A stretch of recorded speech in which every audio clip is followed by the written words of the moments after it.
नमस्ते दोस्तों, स्वागत है आपका हिंदी नॉवल स्टोरी एक्सप्लेनर में, जहां हर कहानी एक नई दुनिया का दरवाज़ा खोलती है। यहां आपको सिस्टम, रोमांस और मैजिक जैसी अलग अलग तरह की कहानियां मिलेंगी जो आपको एक जादुई और रोमांचक सफ़र पर ले जाएंगी। तो आइए इस अद्भुत सफ़र में आगे बढ़ते हैं। अध्याय 101 जश्न मनाना फिर काम करना। जल्द ही पुनर्जन्म के देश में एक राष्ट्रव्यापी उत्सव शुरू हो गया। हर जगह दावतें और पे थे। हर कोई उस दिन को याद कर रहा था कि वे किसी ऐसी चीज का हिस्सा बन गए थे जो उनके पूरे जीवन को बदल देगी। वे खुद को पुनर्जन्मवादी, वैसे ये शब्द ध्रुव द्वारा शुरू नहीं किया गया था, कहलाने में बहुत गर्व महसूस करते थे, खासकर इसलिए क्योंकि वे सभी एकजुट थे और इसे अब की तुलना में अधिक समृद्ध बनाने में लगे थे। आखिर उन्हें और कहाँ जगह मिलती जहाँ सब कुछ मुफ्त हो, भोजन, पानी और आवास प्रचुर मात्रा में हो, और उन्हें अपनी प्रजाति को विकसित करके श्रेष्ठ बनने का मौका भी दिया गया, बिना उनके नेता से बदले में कुछ मांगे। रेगिस्तान में उजाड़ और एकांत स्थानों की तुलना में यह उनके लिए सचमुच स्वर्ग जैसा था। वे सभी 3 दिनों तक जश्न मनाते रहे, जिसमें किसी को भी काम करने की मनाही थी।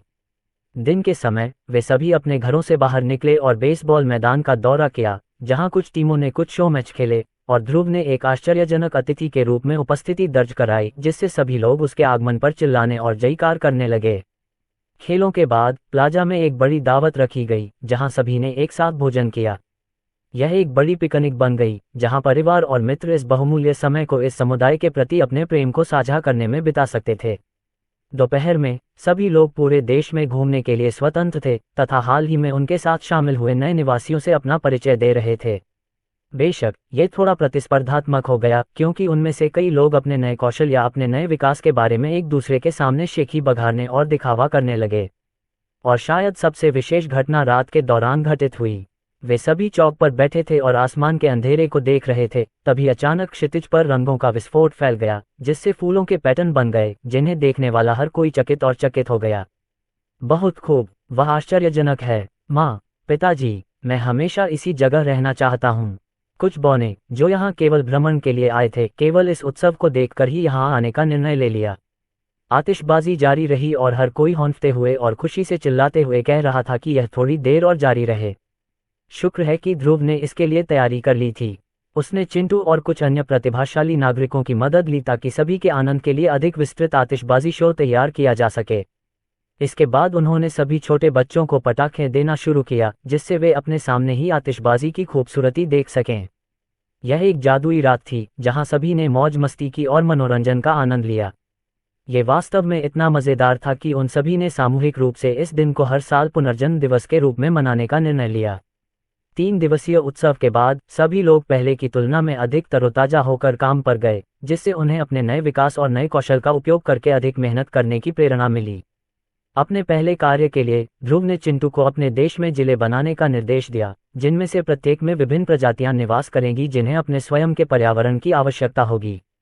उदाहरण के लिए सेटल्स को बहुत सारे पेड़ों की छाया की आवश्यकता थी, इसलिए वे जंगल के करीब रहते थे, मूल रूप से उस जगह के विपरीत दिशा में जहां बेसबॉल का मैदान स्थित था।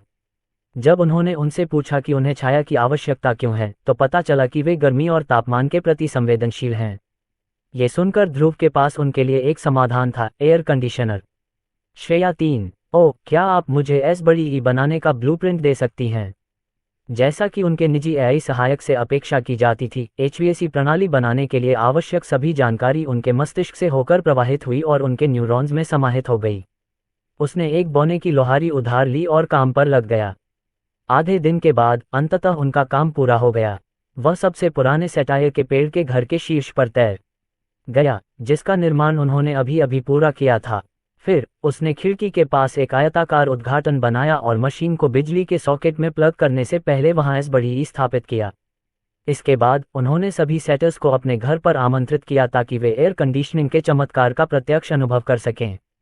बटन दबाओ, उसने सबसे बड़े व्यंग्यकार से कहा, और जैसे ही उसने ऐसा किया, एस बड़ी ई थोड़ा गड़गड़ाया और अचानक ठंडी हवा छोड़ दी। वाह, ये तो हवा के झोंके से भी ठंडा है। ऐसा लग रहा है जैसे बर्फ पड़ रही है। सेटर्स को एयर कंडीशनर बहुत पसंद आया, जिससे वे सभी हमेशा के लिए इस वृक्ष गृह में रहना चाहते थे। बेशक ध्रुव ने उनके प्रत्येक वृक्ष घर में एक एस बड़ी ई लगाने का वादा किया, ताकि उन्हें एक ही कमरे में भीड़भाड़ में नहीं रहना पड़े। शुक्र है, वहां एक व्यंग्यकार था जो एक स्मिथिंग व्यंग्यकार बनने के लिए विकसित हुआ, और ध्रुव ने उसे एस बड़ी ई के लिए ब्लूप्रिंट दिए। साम्राज्य पर रोमांच खोजें और इसके तुरंत बाद देश के बाकी लोगों ने भी इस बड़ी ई के बारे में सुना और इसे अपने घरों में लगाने की मांग शुरू कर दी। ये शिल्पकला के प्रभारी बौनों के लिए एक तत्काल परियोजना बन गई। वे भी चाहते थे कि गर्म भट्टी में दिन बिताने के बाद उनके घर बर्फ की तरह ठंडे हो जाएं। चूंकि अब उनके देश में बिजली बहुत प्रचलित हो गई थी, इसलिए ध्रुव ने उनके लिए और अधिक विद्युत उपकरणों का आविष्कार करने का निर्णय लिया।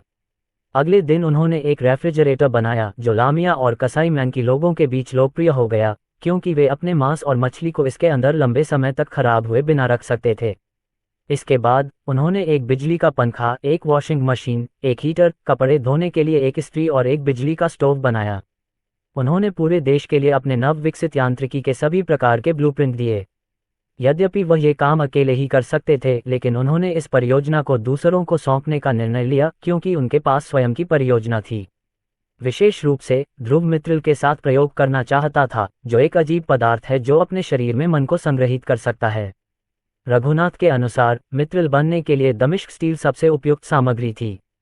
इसलिए उन्होंने अपने गोदाम से इसका एक बड़ा टुकड़ा लिया और श्रेया 3 के निर्देशों का पालन करना शुरू कर दिया। उसके शरीर के अंदर के 8 विभिन्न मौलिक मनकण उसके हाथों में घूमने लगे और धीरे धीरे दमिश्क स्टील की ओर बढ़ने लगे। अध्याय 102 मित्रिल के साथ प्रयोग। ध्रुव ने अपनी आंखें बंद की और अपने मन में मानस के प्रवाह की कल्पना की, और अपने मन की दृष्टि से वह दमिश्क स्टील के चौकोर टुकड़े को अपने सामने देख सकता था, जैसे कि वह भरने के लिए तैयार एक खाली शून्य था। फिर सावधानीपूर्वक परिशुद्धता के साथ उसने मौलिक मानस की एक डोरी को दमिश्क स्टील में निर्देशित किया। ऊर्जा की सूक्ष्म फजी गेंदें दमिश्क स्टील के परमाणुओं में सूक्ष्म अंतराल के माध्यम से प्रवेश करती रहीं जब तक कि वे मैना से भर नहीं गए। अचानक दमिश्क स्टील ने ध्रुव से अधिक मैना को अवशोषित करना शुरू कर दिया, जब तक कि यह पूरी तरह से संतृप्त नहीं हो गया। अपने सर्वोच्च कौशल मैना एकत्रीकरण का उपयोग करते हुए वह दमिश्क स्टील की वास्तविक स्थिति को देखने में सक्षम था। चूंकि यह मैना से भरा हुआ था, ऐसा महसूस हुआ जैसे स्टील स्वयं मैना बन गया हो। श्रेया 3 की मदद से ध्रुव अपने पहले प्रयास में ही मित्रिल बनाने में सक्षम हो गया। उसने अपनी आंखें खोली और दमिश्क स्टील में भारी परिवर्तन देखा। धातु का पिछला ग्रे और काला रंग पूरी तरह बदल गया था और क्रिस्टल की तरह पारभासी हो गया था। इस पहले प्रयोग के लिए ध्रुव ने दमिश्क स्टील में केवल अग्निमान का संचार किया था, जिसका अर्थ था कि मित्रिल अंदर से लाल चमक के साथ एक क्रिस्टल की तरह बन गया। उन्होंने अपने प्रयोग जारी रखे। उनके पास 8 अलग अलग मित्रिल टुकड़े थे, जिनमें से प्रत्येक में एक अलग मौलिक मान था। ध्रुव ने उसके पारदर्शी क्रिस्टल जैसे शरीर के अंदर से हल्की नीली चमक वाली मित्रिल को उठाया। ये जल तत्व वाली मित्रिल थी, और जैसे ही उसने उसे उठाया, एक अधिसूचना उसकी आंखों के सामने चमक उठी। जल तत्व मंत्र की शक्ति में 30% की वृद्धि हुई। जल तत्व मंत्रों की मन खपत में 50% की कमी हुई। जल तत्व मंत्रों का कास्टिंग समय 10% कम हो गया। ध्रुव को अपनी आंखों पर विश्वास नहीं हुआ। केवल मित्रिल को छूने से जल तत्व मंत्र का जाप करना इतना अधिक उन्नत हो गया। इस मित्रिल के साथ एक साधारण 2 स्टार मंत्र में 3 स्टार मंत्र के समान शक्ति हो सकती है। जल तत्व मित्रिल को धारण करने से जल तत्व मंत्र का प्रभाव बढ़ जाता है। क्या यह मित्रिल का असली प्रभाव है? यह मेरी सोच से कहीं बेहतर है, ध्रुव ने मन ही मन सोचा। उन्होंने इसे विभिन्न तत्वों के साथ आजमाया और उन सभी ने उन्हें एक ही प्रभाव दिया। प्रत्येक मित्रिल मंत्र के प्रभावों को बेहतर बनाता था जब तक कि मंत्र उस विशिष्ट तत्व का उपयोग करता था। इसके बाद वह विश्वासपूर्वक ये निष्कर्ष निकाल सकता था कि मित्रिल जादूगर के जादू की क्षमता को कम से कम आधे तक बढ़ा सकता है। यह एक ऐसी सफलता थी जिसके बारे में उसे पता नहीं था कि वह उसे प्राप्त कर लेगा। ध्रुव केवल ये सोच सकता था कि जब सेबेरिस को इस खोज के बारे में बताया जाएगा तो उसकी क्या प्रतिक्रिया होगी। बूढ़ा आदमी शायद सदमे से फिर से डूब जाएगा। उन्होंने मित्रिल के साथ अपने प्रयोग जारी रखे, 2 अलग अलग तत्वों को एक दमिश्क स्टील में मिलाकर ये देखने के लिए कि वे किस प्रकार के प्रभाव पैदा करेंगे। अजीब बात यह है कि 2 तत्वों को मिलाने से इसका प्रभाव जरूरी नहीं कि बढ़ जाए। उन्होंने दमिश्क स्टील में जल और पृथ्वी के मान को बराबर मात्रा में डाला ताकि इसे एक नए प्रकार का मित्रिल बनाया जा सके। सैद्धांतिक रूप से जल और पृथ्वी को एक दूसरे का पूरक माना जाता था, जिसका अर्थ था कि वे मंत्रों में एक साथ अच्छी तरह से मेल खाते थे। हालांकि जब उन्होंने इस नए मित्रिल को पकड़ते हुए एक स्टार मंत्र वाटर बॉल डाला, तो उन्होंने पाया कि इसका प्रभाव उतना महान नहीं था जितना कि जब उन्होंने शुद्ध जल मैना मित्रिल को पकड़ रखा था। ये कम से कम आधे से भी बदतर था। जब उन्होंने एक स्टार पृथ्वी मंत्र का जाप किया तो भी स्थिति वैसी ही थी। हालांकि जब उन्होंने मेडिक्वाग्माया नामक एक स्टार मंत्र डाला, जिसके लिए पानी और पृथ्वी दोनों के मान की आवश्यकता थी, तो प्रभाव सामान्य से बहुत बेहतर थे। इससे ध्रुव ये निष्कर्ष निकाल सकता था कि मित्रिल में मन का संयोजन तभी अच्छा था जब डाले जा रहे मंत्रों में मन तत्वों के उन संयोजनों का उपयोग किया गया हो। अन्यथा मित्रिल में केवल एक तत्व का होना बेहतर था। और जैसे जैसे वह प्रयोग करता गया, अचानक उसके मन में सभी मौलिक मन को एक दमिश्क स्टील में डालने का विचार आया। वह गॉडफोज की नकल करना चाहता था। वह पदार्थ उन सभी तत्वों से समृद्ध था जो एक दूसरे को रद्द किए बिना एक दूसरे के साथ मेल खाते थे। इस वजह से ये प्रचुर मात्रा में शुद्ध ऊर्जा जारी करने में सक्षम था, जिसके परिणामस्वरूप एक ऐसी आग पैदा हुई जो अपने रास्ते में आने वाली हर चीज को पिघला सकती थी। ध्रुव को पता था कि वह किसी खतरनाक चीज के साथ खेल रहा है, इसलिए उसने दमिश्क स्टील के एक छोटे टुकड़े पर प्रयोग करने का निर्णय लिया जो लगभग उसकी हथेली के आकार का था। उसने अपने कोर से मौलिक मन को बाहर निकाला और धीरे धीरे उन्हें दमिश्क स्टील में डालने का निर्देश दिया। साम्राज्य पर विशेष कहानियां खोजन सावधानी बरतने के लिए उन्होंने एक समय में एक तत्व डाला। उन्होंने इसमें पहले अग्नि मन डाला, फिर जल मन, फिर वायु मन और इसी तरह आगे भी। अब दमिश्क स्टील के अंदर 8 में से 7 तत्व थे और अभी तक कुछ भी गलत नहीं हुआ था। उसे बस उसमें हल्का मैना डालने की जरूरत थी और वह एक मित्रिल बनाने में सक्षम हो जाएगा जिसमें सभी मौलिक मैना शामिल होंगे।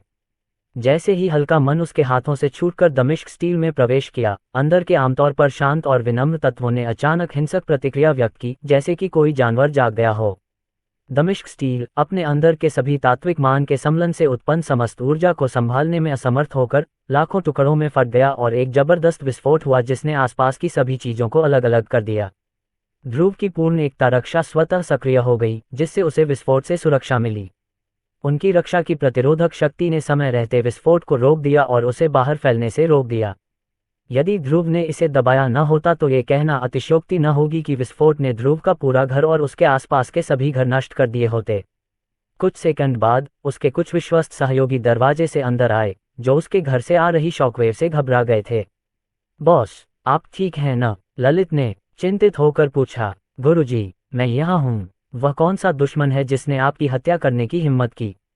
भूरा ने ध्रुव के सिर पर कूदते हुए और हवा में कुछ मार्शल आर्ट की हरकतें करते हुए कहा। क्या हुआ? क्या आप ठीक हैं, बॉस?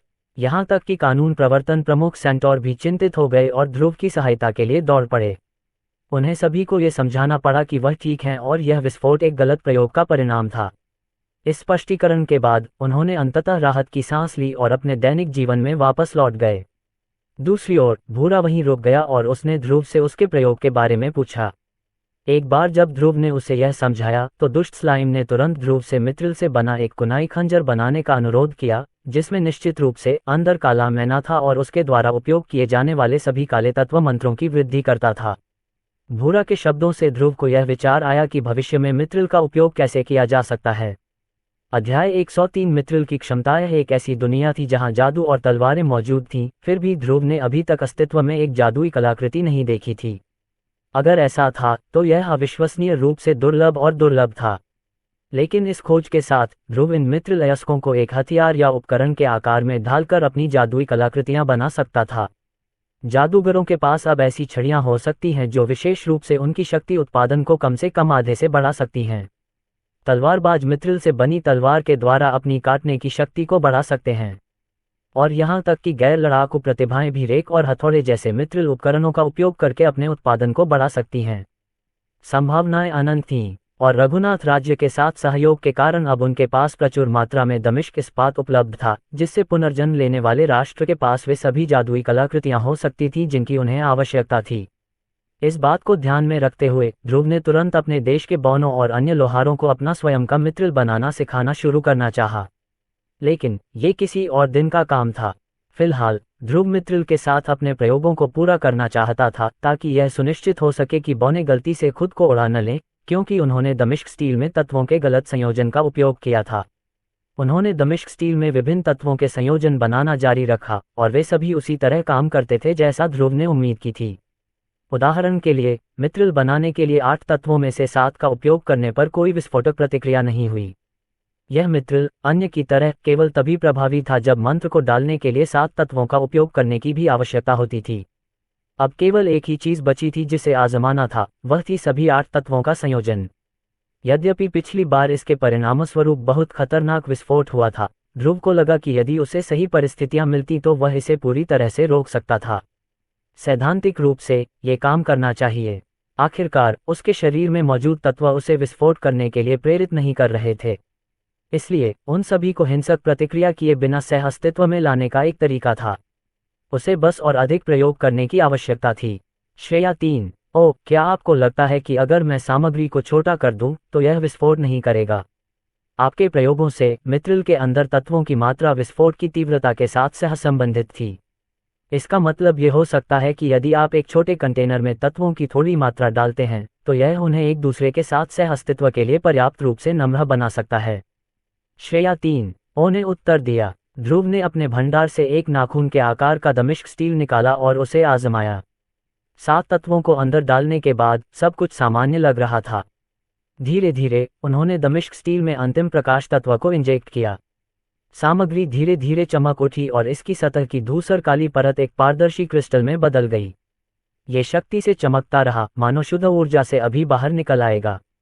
लेकिन जैसे जैसे कुछ सेकंड बीतते गए, प्रकाश जल्द ही फीका पड़ गया और मित्रिल के केंद्र के अंदर शांत हो गया, जिससे वह सफेद चमक के साथ थोड़ा चमकने लगा।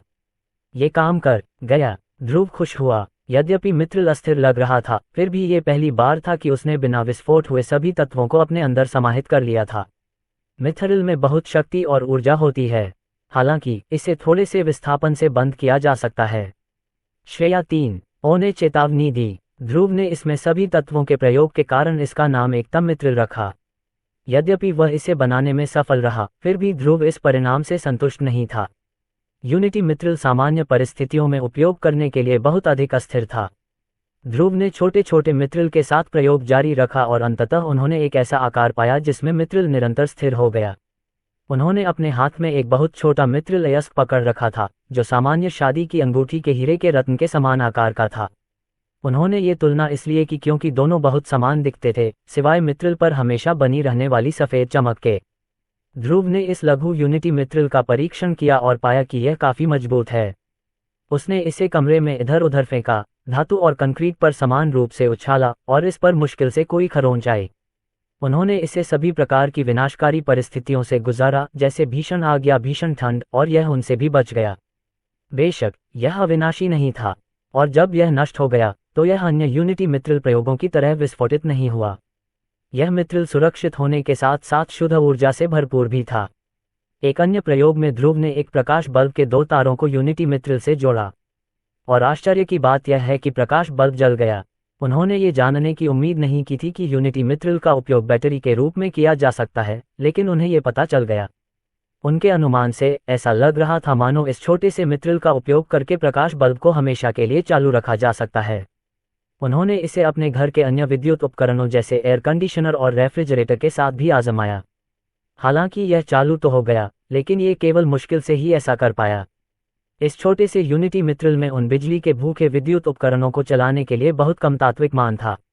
यदि वह केवल यूनिटी मित्रिल का उपयोग करके उन्हें शक्ति देना चाहता था तो उसे एक बहुत बड़ी सामग्री की आवश्यकता थी। लेकिन निश्चित रूप से ऐसा करने से सुरक्षा की समस्या उत्पन्न हुई, क्योंकि यह छोटे मित्रिल की तुलना में बहुत अधिक अस्थिर था। हालांकि यह अभी भी एक बहुत अच्छी सफलता थी। यह यूनिटी मित्रिल एक शाश्वत बैटरी की तरह काम करता था, जिसे रिचार्ज या प्रतिस्थापन की आवश्यकता नहीं थी। इसका एकमात्र नकारात्मक पक्ष यह था कि यह केवल छोटे उपकरणों को ही बिजली दे सकता था। क्या आपको लगता है कि मैं अंततः एक बड़ी एकता मित्रिल बनाने का एक तरीका खोज सकता हूँ? उसने श्रेया 3 ओ से पूछा। समाधान खोजने के लिए बल प्रयोग करना संभव है, हालांकि इसे पूरा करने में बहुत अधिक समय और प्रयास लगेगा। मेरा सुझाव है कि आप देश में बिखरे हुए गॉडफोज के शेष टुकड़ों को खोजें। इसने उत्तर दिया। ध्रुव ने मन ही मन हंसते हुए कहा, तुम बस एक और अपग्रेड चाहते हो, है न? मैं इससे इनकार नहीं करूंगा। साम्राज्य के माध्यम से जुड़े रहे वह पहले से ही ऐसा करने की योजना बना रहा था। आखिरकार प्रत्येक सॉफ्टवेयर अपग्रेड के साथ उसे जो सुधार मिला था वह अब तक अविश्वसनीय था। वह रुकना नहीं चाहता था, वह और अधिक चाहता था। अध्याय 104 मित्रिल कलाकृतियां सभी के लिए। ध्रुव ने राष्ट्र में मित्रिल को लागू करना शुरू कर दिया। प्रत्येक नागरिक को एक बार फिर से इकट्ठा करने के लिए उनसे पूछा कि वे किस तरह का हथियार या उपकरण बनाना चाहेंगे। वे सभी इस बात से अविश्वसनीय रूप से आश्चर्यचकित थे। आखिरकार ये बहुत लंबा समय नहीं था जब ध्रुव ने उन्हें एक एक करके विकसित किया था। भले ही वह थका हुआ नहीं लग रहा था, नागरिकों को पता था कि बहुत लंबे समय तक ऐसा करने से उसे बहुत कुछ करना पड़ा होगा। लेकिन फिर भी ध्रुव आगे बढ़ता रहा। चूंकि वह एकमात्र व्यक्ति था जो अभी मित्रिल बना सकता था, इसलिए उसने अपने नागरिकों के लिए व्यक्तिगत रूप से मित्रिल उपकरण या हथियार बनाने का बीड़ा उठाया। इससे वह अपने नागरिकों के बीच और अधिक प्रिय हो गया, तथा उसने प्रतिज्ञा की कि ध्रुव द्वारा दी गई सभी चीजों का बदला चुकाने के लिए वे और भी अधिक मेहनत करेंगे। चिंटू के नेतृत्व में इंजीनियरों के समूह ने अपने काम के लिए सबसे उपयुक्त एक उपकरण चुना। कुछ ने एक नियमित रूलर चुना, कुछ ने एक हार्ड हैच चुना और कुछ ने एक पेंसिल चुनी ताकि वे इसे आसानी से कहीं भी ले जा सकें। किसानों को रेक, फावड़े और दरांती चाहिए थे, जबकि अधिकांश बौने हथौड़े और निहाई चाहते थे। जैसे ही सभी के हाथ में मित्रिल कलाकृति आ गई, उन्होंने पाया कि उनकी उत्पादकता पहले की तुलना में कम से कम दोगुनी हो गई थी। कंक्रीट से सड़कें बनाने या खेत में बीज बोने के लिए उनके द्वारा डाले गए मंत्र पहले की तुलना में बहुत आसान हो गए थे, यहाँ तक कि उनके मंत्रों में कोई सुधार किए बिना भी उन्हें केवल मित्रिल कलाकृति को अपने हाथों में पकड़ना था और इससे उनके कौशल में काफी सुधार होगा। इसके कारण प्रतिदिन अधिक बियर का उत्पादन होने लगा, हर सप्ताह अधिक घर बनने लगे और अंततः सभी को अपने घरों में एयर कंडीशनर और रेफ्रिजरेटर मिल गया। उनके विकास, उनके नए कौशल और उनकी नई मित्रिल कलाकृति के संयोजन से हर कोई अपने काम में इतना कुशल हो गया था कि उन्होंने हर एक पहलू में अपने काम में सुधार किया, कम समय और संसाधनों को बर्बाद करते हुए बेहतर परिणाम प्राप्त किए। ध्रुव उन्हें अधिक काम दिए बिना नया काम भी सौंपने में सक्षम थे। उन्होंने एक पॉकेट घड़ी का डिजाइन तैयार करने में लगभग 1 सप्ताह बिताया, जो लघु यूनिटी मित्रिल द्वारा संचालित थी। बौने और अन्य लोहार अपने हाथों में गोलाकार, सुनहरी जेब घड़ी को देखकर आश्चर्यचकित थे और केवल आश्चर्य कर रहे थे कि ध्रुव इतना छोटा होने के बावजूद इतनी जटिल कलाकृति कैसे बना सकता है। हर कोई पहले से ही शहर की घड़ी का आदी था, इसलिए अपनी हथेली में एक निजी घड़ी होना उनके दैनिक जीवन में एक महान सुधार की तरह लग रहा था। उन्हें अब देश के मध्य में घड़ी टॉवर को देखने के लिए अपनी खिड़कियों से बाहर झांकने की जरूरत नहीं थी, वे बस अपनी जेब घड़ियों को देख सकते थे।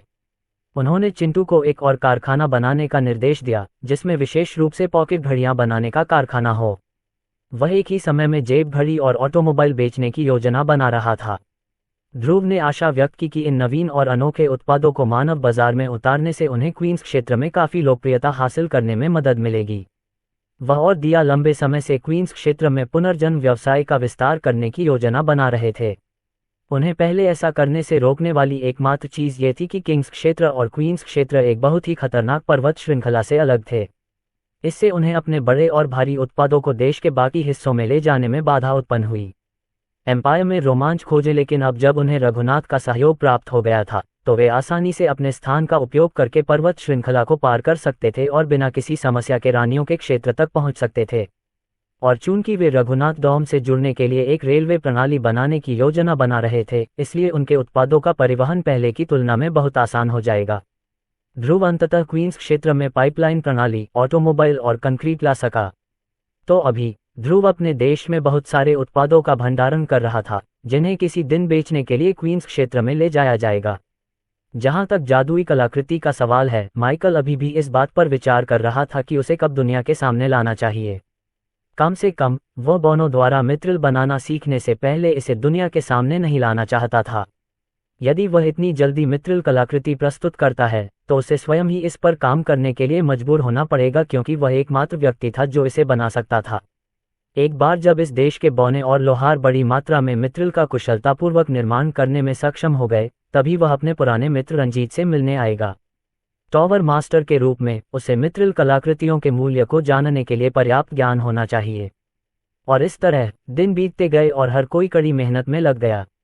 ट्रॉल्स ने रेलवे प्रणाली पर काम किया, ट्रैकवे बिछाया और सुनिश्चित किया कि वे सीधे रघुनाथ डॉम तक जाएं। उत्पादन प्रकार के मैनकी और सेटर्स ने ट्रॉल्स के समानांतर काम किया और दोनों क्षेत्रों को जोड़ने वाली कंक्रीट सड़क बनाने पर काम किया। सेंटोज ने रेलवे और सड़क के किनारे एक अस्थायी गार्ड हाउस बनाया, ताकि यह सुनिश्चित किया जा सके कि निर्माण कार्य ठीक से चल रहा है और कोई जटिलता उत्पन्न नहीं हो रही है। ध्रुव ने उनके लिए एक वॉकी टॉकी भी बनाया, ताकि वे देश से दूर रहते हुए भी संवाद कर सकें। बेशक ये यूनिटी मित्रिल द्वारा संचालित था, इसलिए इसकी बैटरी कभी खत्म नहीं हुई। इस बीच ट्रेन जैसे बौने, जो प्राचीन बौनों में विकसित हुए थे, ने मित्रिल के निर्माण पर कड़ी मेहनत की। पुनर्जीवित कंपनी के उत्पाद बनाने वाली फैक्ट्रियां भी कड़ी मेहनत कर रही थीं और भारी मात्रा में इकाइयों का उत्पादन कर रही थीं, जिन्हें दिया द्वारा स्थानांतरित और बेचा जाना था। इंजीनियरों ने अधिक बिजली उत्पादन के लिए भाप टरबाइन को उन्नत करने पर कड़ी मेहनत की। जब ये काम पूरा हो गया तब वे अंततः इसे रघुनाथ डॉम से जोड़ सके और उन्हें बिजली प्रदान कर सके। भाप टरबाइन से कई 100 फीट ऊपर भूरे बादल जनरेटर और कारखानों द्वारा उत्पन्न सारे धुएं को सोख रहे थे। रघुनाथ ने जो उत्परिवर्तित जीवाणु बादल अंकुर दिया था वह धीरे धीरे बढ़ रहा था, धुएं से पोषित हो रहा था और धीरे धीरे पूरे क्षेत्र के लिए अधिक मौलिक मान पैदा कर रहा था। पुनर्जन्म वाले राष्ट्र में सब कुछ ठीक चल रहा था। कुछ महीनों बाद ध्रुव का 11वां जन्मदिन आ गया। इसका मतलब ये था कि वह आधिकारिक तौर पर 1 साल से सूखे इलाकों में रह रहे थे। अध्याय 105 दोनों क्षेत्रों के लिए प्रगति। ध्रुव को समय बीतने का एहसास ही नहीं हुआ। उसे ऐसा लगा जैसे कुछ ही सप्ताह बीते हैं और फिर भी वह पहले से ही 11 साल का हो चुका था। इसका मतलब था कि 1 साल का अंतराल आखिरकार बीत चुका था और उसके माता पिता आखिरकार उससे मिलने सूखी धरती पर आ सकते थे। वह रेगिस्तान में, जिसे ज्यादातर लोग उजाड़ बंजर भूमि कहते हैं, जो उसने बनाया था, उन्हें सब कुछ दिखाने के लिए इंतजार नहीं कर सकता था। लेकिन अब वह 5000 से अधिक अर्धमानवों के लिए स्वर्ग बनाने में सक्षम था। यद्यपि वह उन्हें अपने काम से अवगत कराते रहते थे, लेकिन स्वयं ये सब देखना उनके लिए एक अलग अनुभव था। वह चाहते थे कि वे इस स्थान पर विकसित की गई संस्कृति में डूब जाएं तथा इसके प्रत्येक नागरिक के बीच निर्मित सौहार्दपूर्ण माहौल में भी डूब जाएं। उन्होंने उनसे सहमति जताई कि वह कल सुबह कार से उन्हें ले जाएंगे। शुक्र है कि किंग्स क्षेत्र को सूखी भूमि से जोड़ने वाली हाईवे सड़क पहले ही बन चुकी थी। वह 3 दिन से भी कम समय में वैंडरबिल्ट एस्टेट जा सकता था, जिससे यात्रा पहले की तुलना में बहुत आसान हो गई। वह कल किंग्सब्रिज शहर वापस जाएगा, लेकिन अभी ध्रुव देश की स्थिति देखना चाहता था। मालिक, चिंटू आपको रेलवे स्टेशन चलने के लिए कह रहा है, भूरा ने कुछ देर के लिए उसकी परछाई से बाहर निकलते हुए कहा। धन्यवाद भूरा, उससे कहो कि मैं कुछ ही मिनटों में वहां पहुंच जाऊंगा, उसने जवाब दिया। संयोगवश उनका जन्मदिन ठीक उसी दिन पड़ा जिस दिन रेल प्रणाली का अंततः संचालन शुरू हुआ। श्रेया 3 के ब्लूप्रिंट का उपयोग करते हुए ध्रुव, चिंटू और देश के अन्य इंजीनियरों ने मिलकर एक ऐसी रेलगाड़ी बनाने का प्रयास किया जिसमें भाप इंजन का उपयोग किया गया। उन्होंने आज ही रेलवे स्टेशन की अंतिम सुरक्षा जांच पूरी कर ली थी और अब वे केवल ध्रुव द्वारा आधिकारिक रूप से इसे पहली बार चालू करने के सम्मान की प्रतीक्षा कर रहे थे। ध्रुव अपनी ही छाया में उतर आया और देश के बाहरी इलाके में बनाए गए रेलवे स्टेशन पर पुनः प्रकट हुआ। वह प्लेटफॉर्म पर उतरा, जिसकी इमारत धातु से बनी थी और जमीन कंक्रीट से बनी थी। उनके दाहिनी ओर नई रेलगाड़ी थी और बाईं ओर उत्साहित दर्शकों की भीड़ थी। रेलगाड़ी स्टेशन का यह अनावरण पूरे देश के लिए, विशेष रूप से बौनों के लिए, एक बहुत ही प्रतीक्षित समय था, क्योंकि वे अंततः एक दिन की यात्रा में ही अपनी मातृभूमि का दौरा कर सकते थे। कृपया हॉर्न बजाए, बॉस। हर कोई ट्रेन को चलता हुआ देखने के लिए उत्साहित है, चिंटू ने उत्साह से कहा। सभी ने खुशी मनाई और चिल्लाए। ध्रुव उन्हें निराश नहीं करना चाहता था, इसलिए वह तुरंत ट्रेन के कंडक्टर के पास गया और छत पर लगी रस्सी खींच दी। चू चू, जैसे ही हॉर्न बजा, इंजन ने गड़गड़ाहट शुरू कर दी, क्योंकि यह ट्रेन को शक्ति प्रदान कर रहा था। जल्द ही पहिए घूमने लगे और जैसे जैसे सेकंड बीतते गए, उनकी गति और तेज होती गई। बहुत देर नहीं बीती थी कि रेलगाड़ी ने गति पकड़ ली और पटरियों पर तेजी से दौड़ने लगी, लगभग क्षितिज में लुप्त हो गई। वाह, ये तो पक्षी से भी तेज है, एक बच्चा चिल्लाया। जैसा कि हमारे बॉस से उम्मीद थी, केवल वही ऐसी चमत्कारी मशीन बना सकते हैं, वे सभी खुशी से चिल्लाए। अब जब रेलगाड़ी चल पड़ी थी तो पुनर्जन्म वाले राष्ट्र और रघुनाथ राज्य के बीच व्यापार और वाणिज्य अधिक ऊंचाइयों पर पहुंच गया था। बॉनों ने क्षतिपूर्ति के रूप में कीमती धातुओं और रत्नों का उपयोग करके रिबॉन कंपनी से सभी उत्पाद खरीदे। कच्चे माल की उनकी बड़ी खेप ने देश में कारखानों के उत्पादन को बढ़ावा दिया, जिससे अधिक उत्पाद और अधिक मुनाफा हुआ। उनके बीच इस समृद्ध गठबंधन के कारण रघुनाथ राज्य ने भी बहुत तेजी से प्रगति की है। उनके सभी घर बिजली और नलसाजी दोनों प्रणालियों से सुसज्जित थे, जिससे उनका जीवन बहुत आसान हो गया। वास्तव में उनके राज्य की ओर जाने वाली ट्रेन में जो शिपमेंट था, वह वास्तव में बौनों के घरों में बेचे जाने वाले बिजली के उपकरणों से भरा था। पुनर्जन्म राष्ट्र की तरह रघुनाथ डॉम भी अपने घरों में एयर कंडीशनर और रेफ्रिजरेटर रखना चाहते थे। दूसरा विशेष रूप से महत्वपूर्ण था यदि वे चाहते थे कि उनकी बियर हर समय ठंडी रहे। लेकिन शायद बौनों को बेची जाने वाली सबसे लोकप्रिय वस्तु ऑटोमोबाइल थी। ध्रुव, चिंटू और इंजीनियरों ने कारों के डिज़ाइन को बेहतर बनाने में काफ़ी प्रगति की थी। उन्होंने 2 अलग अलग ऑटोमोबाइल डिज़ाइन किए। पहली कार सामान्य सेडान कार थी, जिसमें आगे 2 सीटें और पीछे 3 सीटें थीं। ये परिवारों और व्यक्तिगत उपयोग के लिए एकदम सही थी। अधिकांश बौने पुनर्जन्म राष्ट्र में छुट्टी के लिए यात्रा करने के लिए कारों का उपयोग करते थे। दूसरा डिज़ाइन कंपनी के इस्तेमाल के लिए बनाया गया था। ये बहुत बड़ा था, जिसमें पीछे की तरफ बहुत ज़्यादा कार्गो स्पेस था। ध्रुव ने अपने पिछले जीवन में ट्रकों से बहुत प्रेरणा ली और इस डिज़ाइन को बनाने के लिए इसका इस्तेमाल किया। कई बौने कंपनियों ने अपने व्यापार के लिए इन ट्रकों को खरीदा। इससे उनके कच्चे अयस्कों और धातु उत्पादों का परिवहन बहुत आसान हो गया, खासकर उनके राज्य के भीतर। साम्राज्य के नए अध्यायों का आनंद लेम्बेशिक ध्रुव को रघुनाथ डॉम में एक पेट्रोल पंप का निर्माण करना पड़ा ताकि उन्हें तेल के लिए दूर दराज के इलाकों में जाने के बिना ही ईंधन भरवाने में सक्षम होना पड़े। इससे से अधिक लाभ हुआ, जिसका उपयोग ध्रुव ने देश में जीवन स्तर और रहन सहन को बेहतर बनाने के लिए किया। अब वहाँ युवा अर्धमानवों के लिए विभिन्न नौकरियों के बारे में सीखने हेतु स्कूल संस्थाएं थीं। जरूरतमंद लोगों के लिए क्षेत्र के चारों ओर अस्पताल भी थे। उनके पास वह सब कुछ था जो उन्हें एक उचित समाज कहलाने के लिए चाहिए था। बेशक, मनोरंजन के लिए स्टेडियम, पार्क प्लाजा और खेल के मैदान भी थे। ध्रुव के लिए यह महत्वपूर्ण था कि उसके नागरिक उतनी ही मेहनत से खेलें जितनी मेहनत करते हैं। इस वजह से उनके देश में बेसबॉल खेलों के साथ प्रतिस्पर्धा बहुत अधिक तीव्र हो गई थी। ये बात विशेष रूप से तब सच हुई जब बेसबॉल का प्रसार रघुनाथ राज्य में हुआ।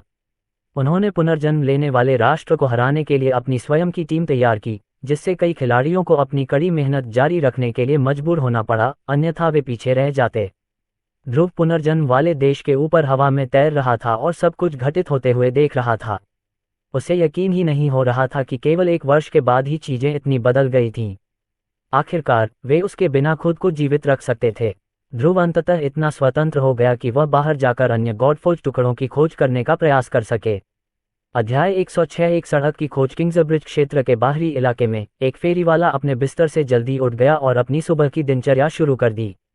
उसने अपना बड़ा सा बैग उठाया और पहाड़ों की कठोर पहाड़ियों से होते हुए घर से निकल पड़ा, जब तक कि वह आखिरकार क्वींस क्षेत्र में नहीं पहुंच गया। उसने अपने पड़ोसियों का अभिवादन किया और दूसरे शहरों में फिर से बेचने के लिए कुछ रिबॉन साबुन और शैम्पू खरीदे। क्वींस क्षेत्र में इस उत्पाद की मांग लगातार बढ़ रही है, जिससे उसे लगातार काम मिल रहा है। वह आमतौर पर सीधे उत्तर की ओर जाने वाली सड़क पर जाता था, जहां से वह सीधे पर्वतीय क्षेत्र में जाता था। लेकिन इस बार फेरी वाले ने एक चक्कर लगाया और जंगल में कीमती जड़ी बूटियों और वनस्पतियों की तलाश में शहर के दक्षिण की ओर चला गया। लेकिन जैसे ही वह शहर की दीवारों से बाहर निकला, फेरी वाले को एहसास हुआ कि जिस जमीन पर वह खड़ा है, वह चलने के लिए बहुत चिकनी है। आमतौर पर वह अपने पैरों के तलवों पर चट्टानों और कीचड़ को महसूस करता था, लेकिन इस बार उसे ऐसा लगा जैसे वह संगमरमर पर चल रहा है। सुबह का समय था और सूरज अभी भी क्षितिज पर छिपा हुआ था, इसलिए पैदल चलने वाला व्यक्ति सड़क ठीक से नहीं देख पा रहा था। लेकिन जैसे जैसे कुछ मिनट बीतते गए, सूरज ने जंगल को रोशन कर दिया और उसके सामने एक बड़ी सड़क दिखाई देने लगी, जो रेशम की तरह चिकनी और संगमरमर की तरह सफ़ेद थी। उसे अपनी आंखों पर विश्वास नहीं हुआ। एक सपाट सड़क, मैंने इसे पहले कभी क्यों नहीं देखा, उसने खुद से कहा। उसने जंगल में आगे देखा तो सड़क क्षितिज के छोर तक फैली हुई थी, जिसका कोई अंत नजर नहीं आ रहा था। इससे फेरीवाला और भी उलझन में पड़ गया। इतने बड़े निर्माण को पूरा होने में महीनों या सालों लग गए होंगे। उसने निश्चित रूप से इतने बड़े प्रोजेक्ट के बारे में सुना होगा। एक फेरीवाले के रूप में उन्हें दूसरे लोगों के साथ अपने संबंधों पर गर्व था। निश्चित रूप से इस सड़क के निर्माण के बारे में उनके दोस्तों और परिचितों ने चर्चा की होगी, खासकर तब जब यहाँ की सड़क एक वैदेहीन के चेहरे से भी अधिक चिकनी दिख रही थी। वह सड़क की समतलता पर आश्चर्यचकित था, जिसमें वस्तुतः कोई धक्के या गड्ढे नहीं थे जो एक घोड़ा गाड़ी को पूरी गति से चलने से रोक सकते थे। फेरीवाला तुरंत शहर की दीवार के भीतर वापस आया और अपने फेरीवाले दोस्तों से पूछा कि क्या उन्हें इस सड़क के बारे में पता था। दक्षिण की ओर कोई सड़क, ऐसी कोई चीज नहीं है, उन्होंने कहा। वह जगह कहीं और नहीं बल्कि पार्च्ड लैंड्स की ओर जाती है। ऐसा कोई तरीका नहीं है कि वे इस तरह के निरर्थक प्रोजेक्ट पर पैसा बर्बाद करें। आपका झूठ ज्यादा विश्वसनीय होता अगर आप मुझे बताते कि किंग्स क्षेत्र को क्वींस क्षेत्र से जोड़ने वाली एक सड़क है। आप कहते हैं कि यह क्षितिज तक और भी नीचे तक फैला हुआ है। अगर ऐसी कोई चीज होती तो हमें अब तक इसके बारे में पता चल गया होता। मेरे जीजा कंस्ट्रक्शन का काम करते हैं। अगर यहाँ कोई काम होता तो वह मुझे जरूर बताते। और यह यहाँ की सड़कों से भी ज्यादा चिकनी है।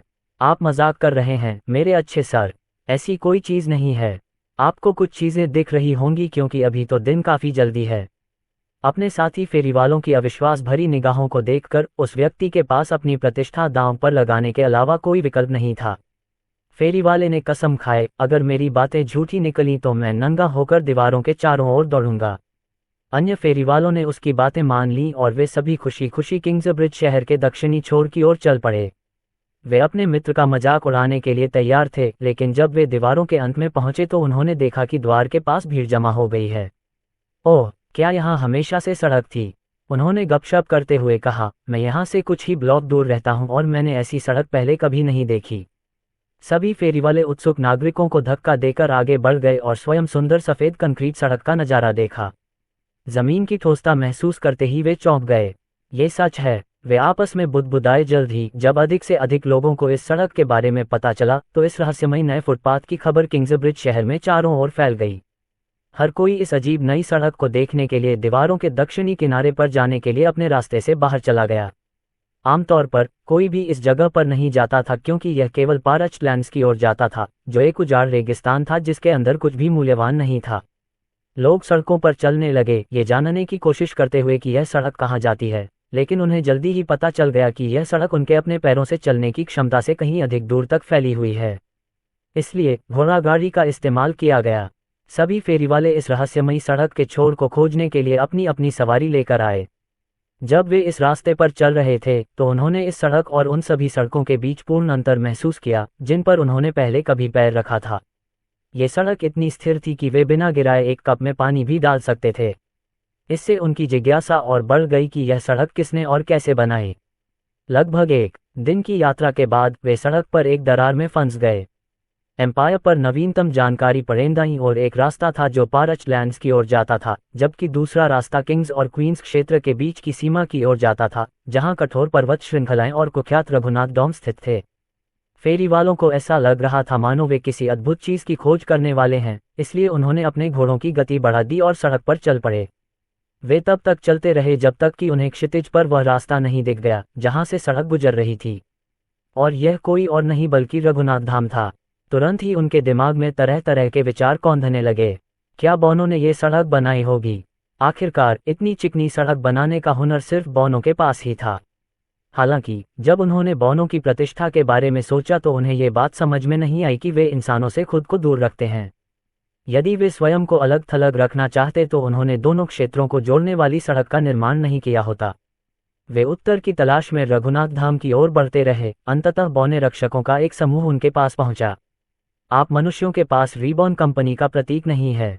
आपको हमारे क्षेत्र में प्रवेश करने की अनुमति नहीं है।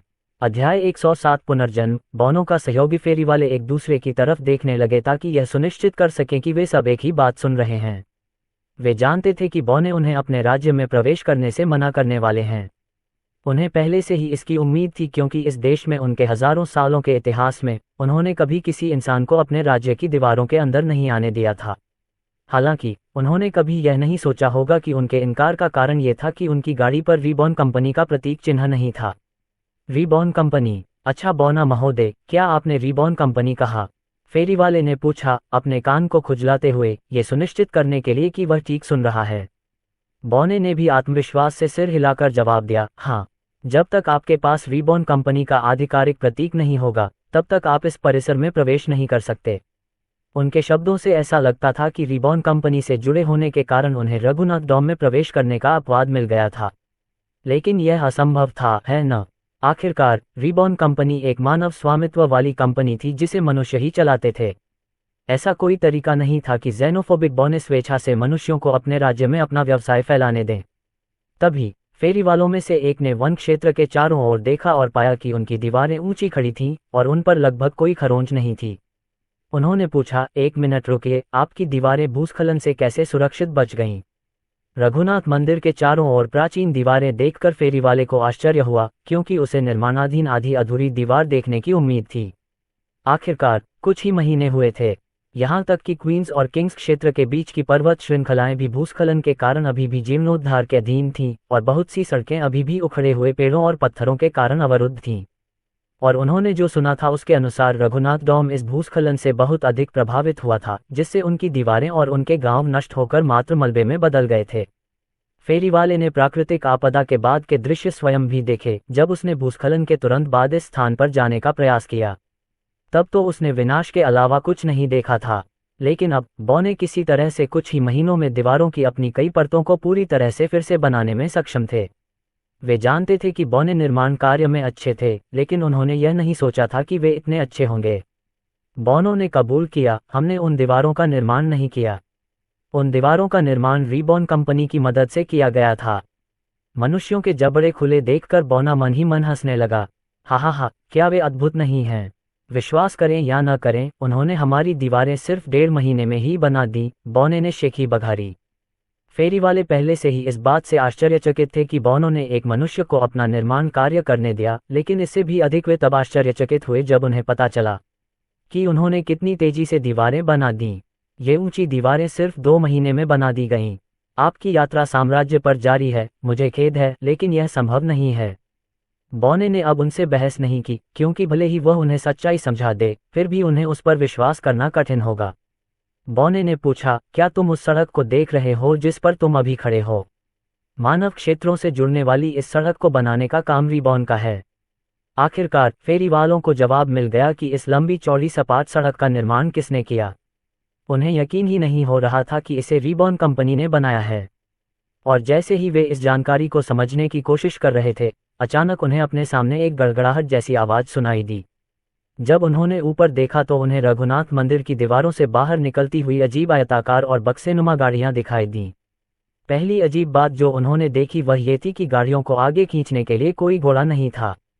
फिर भी गाड़ियां अभी भी इतनी तेजी और शक्ति से चल रही थीं मानो उनमें 4 घोड़े लगे हों। हालांकि उनका आश्चर्य तब दूर हो गया जब उन्होंने वाहन के किनारे पर सोने से अंकित प्रतीक देखा। घोड़े रहित गाड़ी पर एक जटिल एवं विस्तृत अक्षर आर बना हुआ था। फेरी वालों ने तुरंत इस प्रतीक को पहचान लिया। वे कैसे न पहचान पाते? साबुन, शैम्पू और शतरंज की बिसातें जिनसे वे सभी परिचित थे, उनके शरीर पर भी यही प्रभाव था। ये रीबॉर्न कंपनी की संपत्ति थी। ऐसा लग रहा था कि बौनों की बात सच थी। केवल रीबॉर्न कंपनी के प्रतीक वाली गाड़ियां ही उनके इलाके में प्रवेश कर सकती थीं। लेकिन शायद ये सबसे चौंकाने वाली बात नहीं थी जो फेरी वालों ने देखी। घोड़े रहित गाड़ियों के पीछे एक बड़ा कंटेनर खींचा जा रहा था, जो इतना भरा हुआ था कि कंटेनर के ऊपर से लगभग छलक रहा था। इस वजह से फेरी वाले चुपके से देख पा रहे थे कि रीबॉर्न कंपनी रघुनाथ डॉम से क्या क्या लाद कर ले जा रही थी। वे जो कुछ देख पाए उसमें अधिकांशतः एल्यूमिनियम, तांबा और स्टील जैसी बहुमूल्य धातुओं का मिश्रण था। हालांकि उन्हें सबसे ज्यादा हैरानी इस बात से हुई कि एक काले और भूरे रंग का पदार्थ दिखाई दिया जिसे उन्होंने अपने जीवन में सिर्फ एक बार देखा था। लेकिन फिर भी वे इसे किसी और चीज के लिए गलती से नहीं समझ पाए क्योंकि यह पदार्थ बहुत कीमती और दुर्लभ था। ये वही दमिश्क स्टील था जिसके लिए बौने इतने प्रसिद्ध थे। फेरी वाले के तौर पर वे जानते थे कि यह सामग्री कितनी दुर्लभ है। रघुनाथ डॉम की बाहरी लोगों से व्यापार को अस्वीकार करने की नीति के कारण मनुष्य काले बाजार से दमिश्क स्टील के बहुत छोटे टुकड़े ही प्राप्त कर सकते थे। यदि उन्हें हर कुछ वर्षों में एक बार कुछ किलोग्राम ये सामान मिल जाए तो ये पहले से ही एक अच्छी उपलब्धि है। लेकिन उनके अनुमान के अनुसार उन गाड़ियों में लगे दमिश्क स्टील का वजन लगभग 1 टन था। क्या मैं ऐसा ही सोचता हूँ? लेकिन मैंने तो सोचा था कि रघुनाथ शासन ने दमिश्क स्टील की बिक्री पर प्रतिबंध लगा दिया है। बौने ने उपहास किया। हाँ, हम अभी भी अन्य मनुष्यों को दमिश्क स्टील खरीदने से रोकते हैं। लेकिन रीबॉर्न कंपनी अलग है। वे हमारे राज्य के मित्र और सहयोगी हैं। वे हमारी खदानों से सारा दमिश्क स्टील खरीद सकते हैं और हम खुशी खुशी उन्हें बेच देंगे, बौने ने समझाया। फेरी वाले उन गाड़ियों पर लगे आर चिन्ह को देखने से खुद को रोक नहीं सके। वे इस बात पर विश्वास नहीं कर पा रहे थे कि रीबॉर्न कंपनी ऐसा कुछ करने में सक्षम थी जो किसी भी इंसान ने कभी नहीं किया था। उन्होंने बौनों का पक्ष प्राप्त कर लिया। अध्याय 108 कंक्रीट दिखाना। फेरी वाले तुरंत किंग्सब्रिज शहर लौट आए और इस अद्भुत खोज की खबर लोगों को बताए। उन्होंने बताया कि रहस्यमयी रास्ता किस तरह रघुनाथ धाम की ओर जाता है और यह भी कि यह रीबॉर्न कंपनी ही थी जिसने सबसे पहले उन्हें बनाया था। इतना ही नहीं, बल्कि रीबॉर्न कंपनी किसी तरह रघुनाथ डॉम का अच्छा पक्ष प्राप्त करने में सफल रही और उन्हें दमिश्क स्टील खरीदने की अनुमति दे दी जो वे खरीद सकते थे। ये कहानी इतनी पागलपन भरी थी कि इसकी अफवाह पूरे शहर में फैल गई तथा समाचार पत्रों में तरह तरह के सिद्धांत और अटकलें छापी गईं कि यह कैसे हुआ तथा क्या ये सच है। वे यह मान सकते थे कि रीबॉर्न कंपनी ने ये सड़कें बनाई हैं। उनके पास निश्चित रूप से ऐसा करने के लिए पैसा और शक्ति थी। हालांकि ये तथ्य कि वे रघुनाथ डॉम के सहयोगी बन गए वास्तव में बहुत से लोगों को हैरान कर रहा था। दुनिया की सबसे बड़ी कंपनी वेंडरबिल्ट बिजनेस भी रघुनाथडम की कड़ी सुरक्षा को भेदने में असमर्थ थी। चाहे धनी देवराज वर्मा ने बॉनो को पैसे से मनाने की कितनी भी कोशिश की हो, वे फिर भी बाहरी व्यापार को अस्वीकार करने की अपनी नीति से पीछे नहीं हटे। अन्य सभी राष्ट्रों और राज्यों ने भी प्रयास किया, लेकिन कोई फायदा नहीं हुआ। ऐसा लग रहा था मानो रघुनाथ राज्य हमेशा के लिए बाहरी लोगों के लिए अपने दरवाजे बंद कर देगा। लेकिन अब अपस्टार्ट रीबॉर्न कंपनी अचानक वह कर दिखाने में सक्षम हो गई है जो किसी ने नहीं किया था। हालांकि किंग्सब्रिज सिटी के नागरिक इस अभिनव कंपनी से प्यार करते थे, लेकिन वे इस खबर पर तब तक यकीन नहीं कर सकते थे जब तक कि उन्होंने इसे खुद न देखा हो। जल्द ही बहुत से लोग अपनी गाड़ियों में सवार होकर कंक्रीट की सड़कों की ओर चल पड़े और रघुनाथ धाम की ओर यात्रा करने लगे। इससे उन्हें पता चला कि सड़कें वाकई उतनी ही चिकनी थीं जितना कि दूसरों ने बताया था। और जब वे बॉनो द्वारा संरक्षित घाटी की दीवारों पर पहुंचे तो उन्हें वही जवाब मिला जो वहां आने वाले पहले फेरीवालों को मिला था। जब तक उनकी गाड़ियों पर रीबॉर्न कंपनी का प्रतीक चिन्ह नहीं होगा, तब तक कोई भी व्यक्ति प्रवेश नहीं कर सकता था। वे इस खबर को फैलाने के लिए किंग्सब्रिज सिटी लौट आए, और यह यहीं खत्म नहीं हुआ। जल्द ही पूरे किंग्स क्षेत्र को इस तथ्य का पता चल गया कि रीबॉर्न कंपनी ही एकमात्र व्यवसाय है जो उन्हें कुछ ऐसा दे सकता है जो कोई और नहीं दे सकता। वे उनसे दमिश्क स्टील प्राप्त कर सकते थे। इसलिए किंग्स क्षेत्र के आसपास फैले रीबॉर्न कंपनी के सभी भवनों और कार्यालयों में किंग्सब्रिज सिटी के मुख्य कार्यालय सहित बहुत से लोगों की भीड़ लगी हुई थी जो ये पूछ रहे थे कि क्या ये कहानियां सच हैं। साम्राज्य पर अधिक कहानियां अनुभव करें। बहुत से राजपरिवार और धनी लोगों ने दिया को बहुत सारे पत्र भेजने शुरू कर दिए जिनमें उन्होंने उनकी कंपनी से बहुत ऊंची कीमत पर दमिश्क स्टील खरीदने की मंशा जाहिर की। लेकिन चाहे कितने भी लोगों ने कार्यालयों को परेशान किया, रीबॉर्न कंपनी ने कोई बयान नहीं दिया और चुप रही। ये तब तक था जब तक कि उनकी सारी तैयारियां पूरी नहीं हो गईं। दिया ने अपने कार्यालय की खिड़की से नीचे देखा तो पाया कि बहुत सारे लोग उनकी कंपनी की इमारत के सामने भीड़ लगाए खड़े हैं। युवा स्वामी, हम अपनी तरफ से तैयार हैं, उसने अपने पैरों पर खड़ी छाया से कहा। अच्छा, तुम्हें पहले से ही पता है कि क्या करना है, इसलिए मैं तुम्हें और परेशान नहीं करूंगा। उन्हें दिखाओ कि कंक्रीट क्या कर सकता है। शुभकामनाएं, ध्रुव ने कहा। उसकी आवाज़ रीबॉर्न के राष्ट्र से दूर तक पहुंच रही थी। ध्रुव के पीछे कारों का एक पूरा बेड़ा था जो किंग्स क्षेत्र की ओर रवाना होने के लिए तैयार था, जहां विभिन्न क्षेत्रों में फैले सभी रीबॉर्न कार्यालय एक साथ अपने नए उत्पाद कंक्रीट के अनावरण की घोषणा करेंगे। जब वे कंक्रीट की क्षमता को पूरी तरह से दिखा देंगे, तब ध्रुव अपने अब तक के सबसे बड़े उत्पाद ऑटोमोबाइल की घोषणा करेंगे। किंग्सब्रिज सिटी में वापस आकर दिया ने दरवाजे के पास खड़ी अपनी सहायक को सिर हिलाकर बताया कि अब समय हो गया है। उनके निर्देश पर रीबॉर्न कंपनी की इमारतों के दरवाजे अंततः खुल गए, जिससे अंदर जाने के लिए उत्सुक सभी लोग आश्चर्यचकित हो गए। लेकिन इससे पहले कि वे पूछ पाते कि क्या हो रहा है, पुरुषों और महिलाओं का एक समूह जो निर्माण कार्य से संबंधित पोशाक पहने हुए थे, हेलमेट और औजारों के साथ संगठित तरीके से इमारत से बाहर चला गया। ये श्रमिक तेजी से अपनी इमारत के ठीक सामने खाली पड़े भूखंड की ओर चल पड़े, और बिना किसी देरी के निर्माण श्रमिकों ने खाली भूखंड पर गड्ढे खोदना शुरू कर दिया, मानो वे किसी अन्य इमारत की नींव तैयार कर रहे हों। वे क्या बना रहे हैं? वे इतनी देर से क्यों शुरू कर रहे हैं? रुको, वह अजीब ग्रे तरल क्या है जो वे वहां डाल रहे हैं? भीड़ ने देखा कि कैसे मजदूरों ने नींव पर कंक्रीट डालना शुरू कर दिया। हालांकि उन्हें मुश्किल से 1 घंटे का इंतजार करना पड़ा और फिर मजदूरों ने दोबारा काम शुरू कर दिया तथा जमीन के चारों ओर खंभे और दीवारें खड़ी करने लगे। इतनी जल्दी? वे क्या कर रहे हैं? वह अजीब तरल पदार्थ इतनी जल्दी कैसे सख्त हो गया? अभी तो कुछ ही घंटे हुए हैं। इस प्रचार स्टंट के बारे में खबर तेजी से फैल गई और अधिक से अधिक लोग निर्माण कार्य पर नजर रखने लगे। उन्होंने यह इमारत कब बनाए? कल। हाँ, मैं हमेशा से यहाँ रहा हूँ और मैंने उन्हें इसे 1 दिन से भी कम समय में बनाते हुए देखा है। जैसे जैसे दिन ढलने लगा, निर्माण श्रमिकों ने अंततः इमारत पर अंतिम रूप देना शुरू कर दिया। अब वहां सैकड़ों दर्शक खड़े थे और उनके चेहरों पर आश्चर्य और हैरानी साफ झलक रही थी। ये काम पूरा हो गया है, निर्माण मजदूर ने कहा, जिससे भीड़ में अफरा तफरी मच गई। वे इस पर यकीन ही नहीं कर पाए। इसलिए ये साबित करने के लिए कि सब कुछ ठोस है, निर्माण श्रमिकों ने लोगों को इमारत में कदम रखने के लिए आमंत्रित किया और उन्हें दिखाया कि दूसरी मंजिल भी चट्टान की तरह ठोस है। अब तक पूरे किंग्सब्रिज शहर को इस चमत्कारी इमारत के बारे में पता चल चुका था, जो सिर्फ 1 दिन में बनी थी। इतना ही नहीं, इस इमारत को बनाने में प्रयुक्त सामग्री रहस्यमयी सड़कों में प्रयुक्त सामग्री के समान ही थी। सब कुछ समाप्त होने के बाद दिया इमारत से बाहर आई और अपने नवीनतम उत्पाद के अनावरण की घोषणा सभी को की। नमस्कार, आपने जो देखा है वह कंक्रीट की शक्ति है। हम आपको एक दिन से भी कम समय में एक इमारत बनाने में मदद कर सकते हैं। हम आपको एक हफ्ते से भी कम समय में एक ऊंची दीवार बनाने में मदद कर सकते हैं। और हम एक महीने से भी कम समय में पूरे शहर को कवर करने वाली सड़क बना सकते हैं। यदि आप अपने लिए कंक्रीट खरीदना चाहते हैं तो आप हमारी कंपनी में ऑर्डर देने के लिए स्वागत हैं। इससे पहले कि वह बोलना समाप्त करती, भीड़ अपने लिए एक कार्यालय आरक्षित कराने के लिए कार्यालय में घुसने लगी। आखिरकार कोई भी व्यक्ति एक दिन में ही मकान बनाने की संभावना से आकर्षित होगा। अध्याय 109 ऑटोमोबाइल कंक्रीट की ज्यादातर खरीदारी निर्माण से जुड़े व्यवसायों से हुई।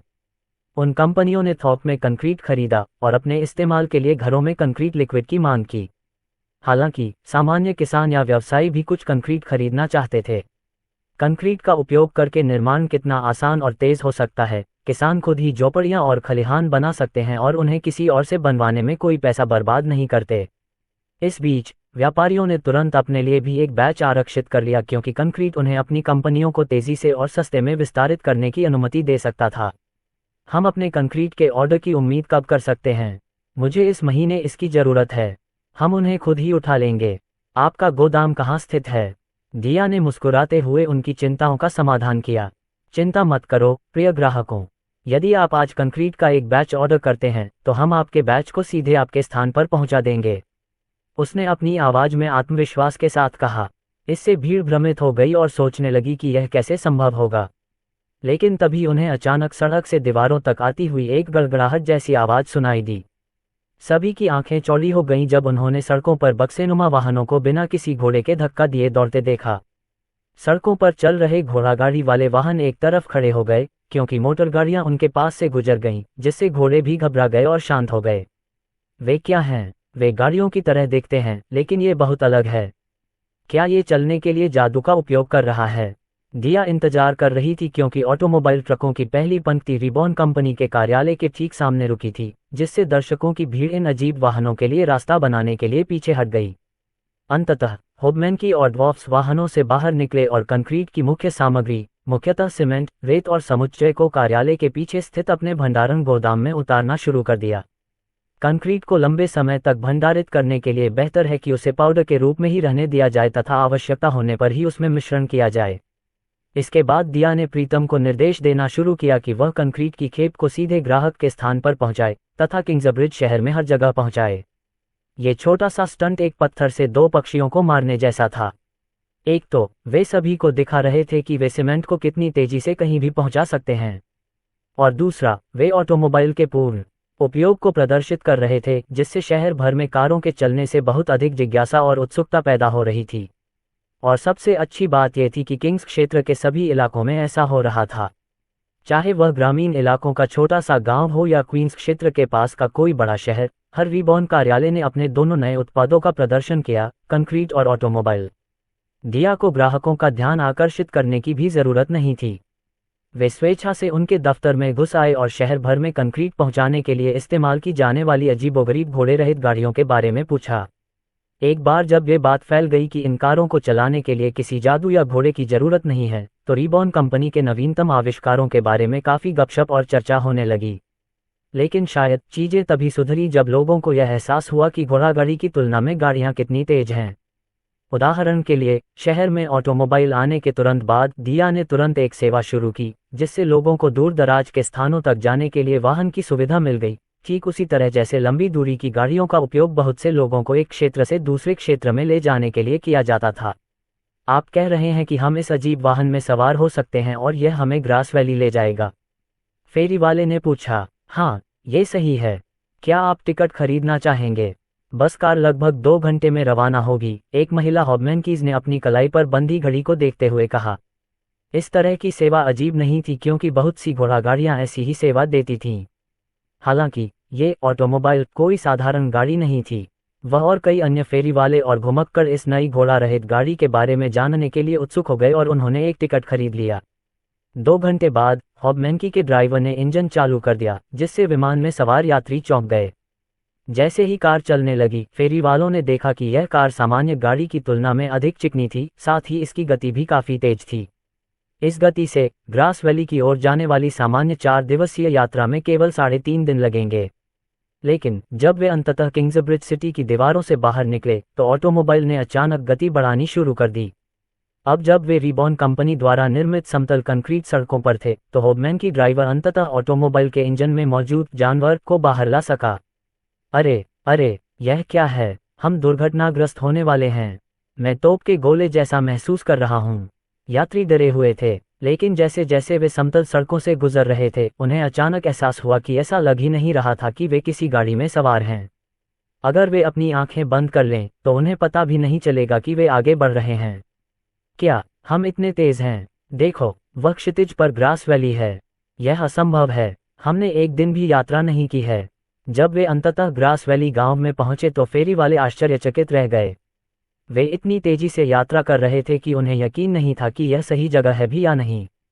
लेकिन जैसे ही वे घाटी में दाखिल हुए उन्हें वही जड़ी बूटी बाजार मिला जिसके लिए ग्रास वैली इतनी प्रसिद्ध थी।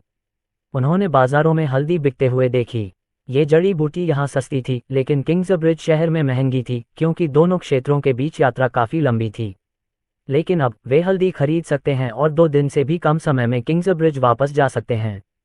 फेरी वालों ने जल्दी से जितनी कीमती जड़ी बूटियां खरीद सकते थे खरीद ली और ग्रास वैली गांव के बाजार से चले गए। जब वे गांव के बाहरी इलाके में पहुंचे तो उन्होंने दीवारों के साथ साथ खड़ी रिबॉन कारों की कतार देखी जो जल्द से जल्द बाहर निकलने के लिए तैयार थीं। नमस्ते, क्या आप किंग्सब्रिज सिटी के लिए टिकट खरीदना चाहेंगे? अगली बस 1 घंटे बाद चलेगी। महिला हॉबमैन ने चेहरे पर मुस्कान लाते हुए पूछा। अध्याय 110 कार का रहस्य। जैसे जैसे दिन बीतते गए लोगों को जल्दी ही पता चल गया कि ऑटोमोबाइल कितने उपयोगी हैं, न केवल दूरदराज के इलाकों में बड़ी मात्रा में सामग्री के परिवहन के लिए बल्कि व्यक्तिगत यात्रा के लिए भी। रिबॉर्न कंपनी ने किंग्स क्षेत्र के विभिन्न क्षेत्रों के माध्यम से सभी प्रकार के उत्पादों के परिवहन के द्वारा अपने ऑटोमोबाइल बेड़े की शक्ति का प्रदर्शन करना शुरू कर दिया।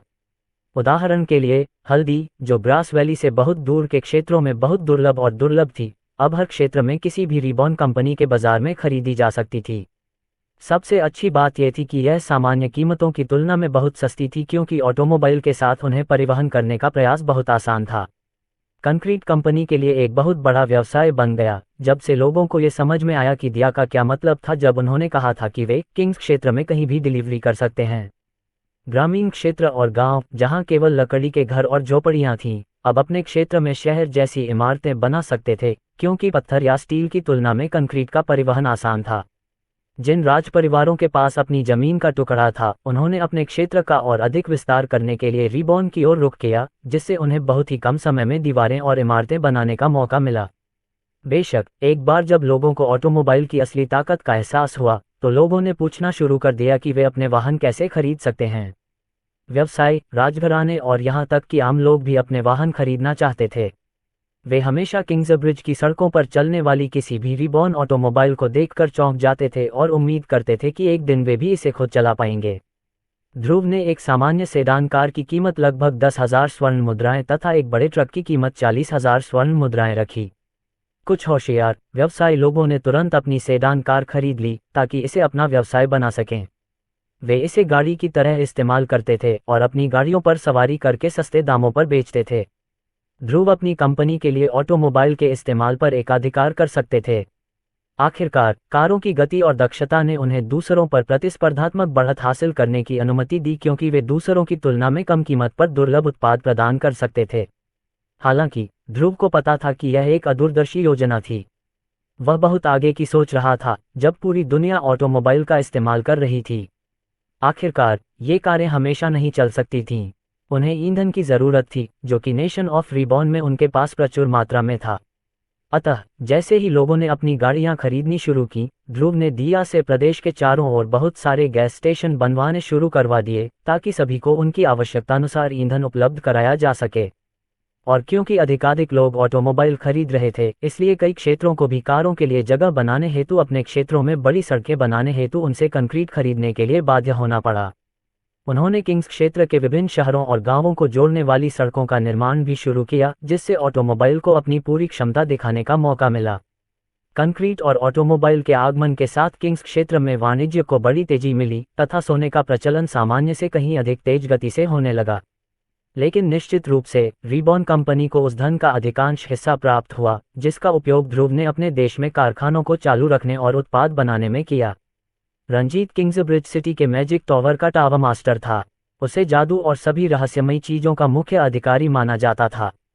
हालांकि वह भी हैरान रह गया क्योंकि उसने और कई अन्य जादूगरों ने रिबॉर्न ऑटोमोबाइल का अपनी आंखों से निरीक्षण किया था। सेडान कार का हुड खुला हुआ था जिससे कार के अंदर की सारी मशीनरी दिखाई दे रही थी।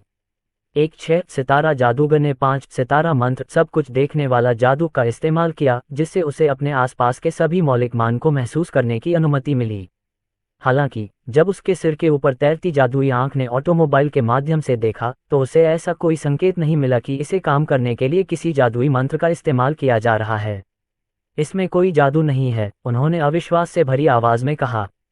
इस ऑटोमोबाइल में कुछ भी रहस्यमय नहीं है और यह सिर्फ भौतिक दुनिया का इस्तेमाल करके काम करता है। बाकी जादूगर और जादूगर इस खोज से अचंभित रह गए। यह विश्वास करना कठिन था कि वास्तविकता को चुनौती देने वाली एक वस्तु में कोई जादू नहीं होता। टावर मास्टर, क्या ये सचमुच जादू नहीं है?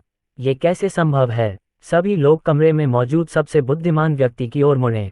सेबेरस ने अपनी लंबी दाढ़ी को सहलाया और कार की ओर एक बार फिर देखा। मुझे और अधिक विचार विमर्श की आवश्यकता है। आप सभी के लिए यह बुद्धिमानी होगी कि आप मुझे अकेले इस ऑटोमोबाइल पर ध्यान करने दें, उन्होंने सभी से कहा। जादूगर शीघ्र ही कमरे से बाहर चले गए और उनके सामने केवल सेबेरस और ऑटोमोबाइल ही रह गए। और सन्नाटे में सेबेरस ने पूछा, ध्रुव, क्या तुम मेरी बात सुन रहे हो? अचानक उसके पैरों के पीछे की छाया लंबी हो गई और ध्रुव का शरीर कमरे में उभर आया। यो, तुमने मुझे बुलाया था, ध्रुव ने लापरवाही से बूढ़े आदमी को सलाम करते हुए कहा। आपका नया उत्पाद बहुत प्रभावशाली है, सेबेरस ने कहा। मुझे अभी भी आश्चर्य होता है कि आप वास्तविकता को दरकिनार करने के लिए जादू का उपयोग किए बिना केवल दुनिया के प्राकृतिक तरीके का उपयोग करके ऐसी सरलता के साथ आ सकते हैं। मुझे बताओ, आपने ये कैसे किया? ध्रुव ने बूढ़े आदमी को देखकर मुस्कुराया और फिर अपनी उंगलियां चटकाते हुए शतरंज की बिसात और उसके मोहरों को मेज पर व्यवस्थित करने के लिए गति दी। पहले एक खेल कैसा रहेगा? सेबेरस ने हंसते हुए धीरे से टेबल के दूसरी तरफ बैठ गया। मुझे तुम्हें चेतावनी देनी चाहिए, तुम्हारे जाने के बाद से मैं बहुत आगे बढ़ गया हूँ। ध्रुव दूसरी तरफ बैठा हुआ था और उसने उपहास किया, तुम अकेले नहीं हो बूढ़े आदमी। दोनों ने पहले की तरह ही खेल खेला तथा बराबर बराबर गोटियां बदलीं।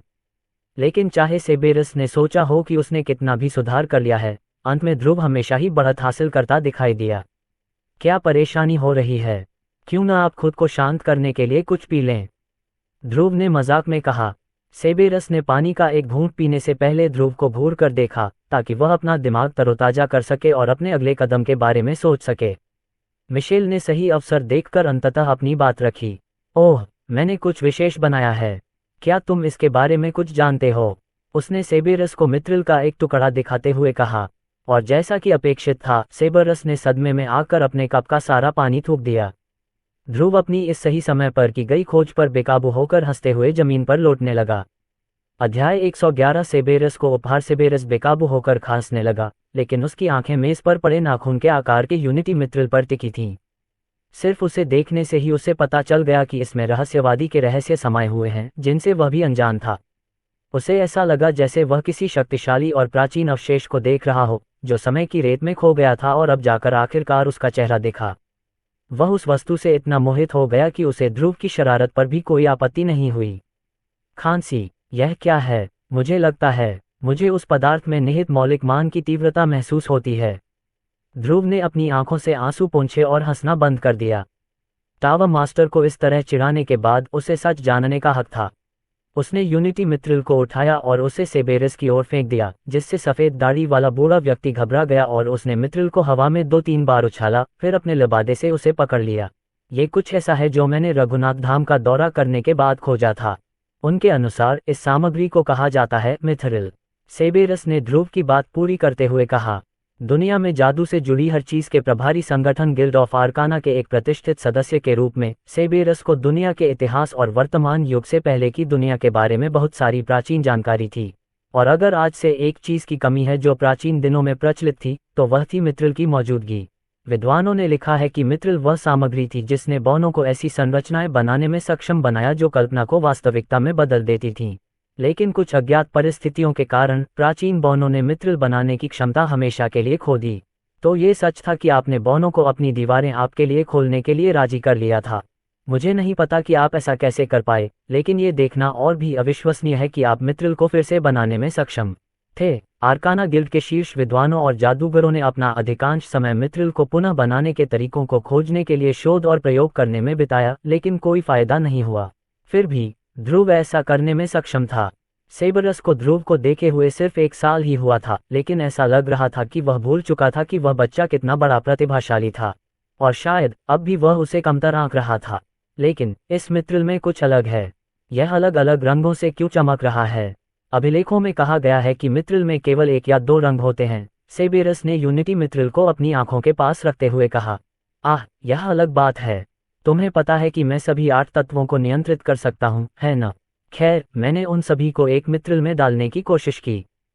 सेबेरस लगभग ये तथ्य भूल गया था कि ध्रुव रहस्यवादी कलाओं का एक ऐसा विद्वान था जो प्राकृतिक जगत के प्रत्येक तत्व पर बहुतत्वीय महारत रखता था। कोई भी जादूगर संतुष्ट हो जाता यदि उसे ध्रुव की जादू की प्रतिभा का एक अंश भी मिल जाता, लेकिन ध्रुव तो अपनी रहस्यवादी कलाओं के अध्ययन को भी गंभीरता से नहीं ले रहा था। ये वाकई बेतुका था कि ध्रुव की यह सबसे बड़ी प्रतिभा नहीं थी। उसके पास एक सर्वोच्च प्रतिभा और एक अभिनव दिमाग भी था जो उसके जादू को पूरी तरह से ढक देता था। मेरे पास भी वही एक तत्व मित्रिल है जिसके बारे में आप बात कर रहे थे। ध्रुव ने मित्रिल के बारे में जो कुछ भी सीखा था उसे समझाया और बताया कि कैसे वे जादू के प्रभाव को कम से कम आधे तक बढ़ा सकते हैं। सेबेरस अपनी आंखें बाहर निकालकर सुन रहा था। क्या तुम जानते हो कि तुमने अभी क्या बनाया है? तुमने दुनिया में हजारों वर्षों से मौजूद सबसे बड़े रहस्यों में से एक को सुलझा दिया है। आपको गिल्ड ऑफ आर्काना में जाकर अपनी खोज दिखानी होगी। मुझे यकीन है कि अगर आप उन्हें मित्रिल के बारे में सब कुछ बता देंगे तो वे आपको मित्रिल का अध्ययन करने और उसे पहले जैसा बनाने के लिए ज़रूरी सारी मदद और संसाधन देंगे। ध्रुव ने तुरंत अपना सिर हिला दिया। सालों तक लगातार पढ़ाई करना बिल्कुल बोरिंग लग रहा था। मैं उनसे मिलने जाऊंगा और उन्हें अध्ययन के लिए मित्रिल दूंगा, लेकिन मैं वहां नहीं रहूंगा। या इससे भी बेहतर, आप स्वयं इसका अध्ययन क्यों नहीं करते? उसने अपनी जेब से महंगे चमड़े से बना एक पतला आयताकार बक्सा निकाला और उसे भ्रमित टावा मास्टर को सौंप दिया। यह क्या है? सेबेरस ने पूछा। इसे खोलो। सेबेरस ने बॉक्स लिया और ढक्कन उठाया, जिसमें एक धातु की छड़ी दिखाई दी जो पूरी तरह से शुद्ध दमिश्क स्टील से बनी थी। हालांकि छड़ी के हैंडल के पास एक बल्बनुमा लाल चमकता हुआ रत्न लगा हुआ लग रहा था। मैं जानता हूं कि आप अग्नि मंत्रों में माहिर हैं, इसलिए मैंने आपके लिए ये छड़ी बनाई है जिसके अंदर अग्नि तत्व मित्रिल स्थापित है। बूढ़े आदमी ने धीरे से बक्से से छड़ी उठाई और उसे अपने हाथों में थाम लिया, और तुरंत उसने महसूस किया कि अग्नि मित्रिल की ऊर्जा उसके मूल में गूंज रही है, जिससे इस अवशेष को छूने मात्र से ही उसके मन की शुद्धता में सुधार हुआ। सेबेरस को पता था, ये वह वस्तु थी जो उसे नॉर्थ सितारा क्षेत्र में प्रवेश करने में मदद कर सकती थी। मैं नहीं जानता कि मैं आपका कैसे धन्यवाद करूं। इस मित्रिल कलाकृति का मूल्य ऐसा नहीं है जिसे मैं चुका सकूं, सेबेरस ने ईमानदारी से कहा। ध्रुव ने बूढ़े आदमी की चिंता को नजरअंदाज कर दिया। ऐसे मत करो, हम दोस्त हैं। जाहिर है मैं तुम्हें तुम्हारा अपना मित्रिल आर्टफैक्ट देने जा रहा हूँ। सेबेरस ने कृतज्ञता भरी नजरों से ध्रुव की ओर देखा। ध्रुव ने धूर्त मुस्कान के साथ कहा, अगर तुम सच में मेरा कर्ज चुकाना चाहते हो तो मुझे क्वींस क्षेत्र के दूसरे टावर मास्टर्स से मिलवाओ। मैं वहां रहते हुए बहुत सारे मैजिक टावर्स देखने की योजना बना रहा हूँ, इसलिए अगर तुम मेरे लिए जमानत दे सको तो यह मददगार होगा। सेबेरस हंस पड़ा। आखिरकार उसे कारण पता चल गया कि ध्रुव ने उसे उपहार क्यों दिया। जरूर, सेबेरस ने कहा। मैं उनसे कहूंगा कि वे कभी भी आपके साथ शतरंज न खेलें, नहीं तो वे ठगे जाएंगे। हा, नहीं, लेकिन गंभीरता से मैं इससे ज्यादा करूंगा। मैं उनसे पूछूंगा कि क्या आप उनकी मैजिक लाइब्रेरी के अंदर देख सकते हैं। मुझे पता है कि आपको जादू के मंत्र सीखना पसंद है। मैं आपके लिए कम से कम इतना तो कर ही सकता हूँ, क्योंकि इससे मुझे ऐसा अमूल्य उपहार पाने वाले कुछ लोगों में से एक होने का सम्मान मिला है। हम, यह क्या देख रही हो? सेबेरस ने पूछा। ओह, हम, उस बारे में। ध्रुव ने सेबेरस के सामने स्वीकार किया कि उसके सभी नागरिकों के पास अपनी अपनी विशेष रूप से निर्मित मित्रिल कलाकृतियां थीं, जो लगभग 5000 अमूल्य उपकरण और हथियार थे।